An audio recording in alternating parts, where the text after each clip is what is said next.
खरा नेता कोण? जो निवडणुकीत दिसतो तो नाही.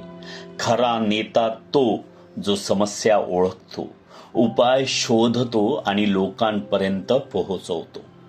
जनतेच्या समस्यांवर काम करण्याची 5 स्टेप पद्धत. 1. ऑब्झर्वेशन.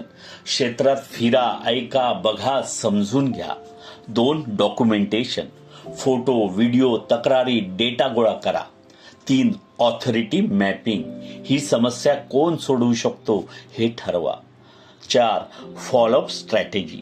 सतत पाठपुरवठा करा, एका बैठकीवर सोडू नका. 5. Victory communication. समस्या सुटली तर लोकांना सांगा, जेणेकरून जनतेचा विश्वास वाढेल. लक्षात ठेवा, जनतेच्या समस्या सोडवणारा नेता निवडणुकीशिवायही लोकांच्या मनात जिंकलेला असतो. अशी नेतृत्व शैली शिकायची असेल, जमिनीवर उतरून काम करायचं असेल तर जॉईन करा भारतीय फर्स्टचा नेता नेक्स्ट कोर्स. आम्ही उद्याचे नेते घडवतो. भारतीय फर्स्टच्या नेता नेक्स्ट आम्ही उद्याचे नेते घडवतो या कोर्सला जॉईन करा आणि राजकारणात आपला ठसा उमटवा.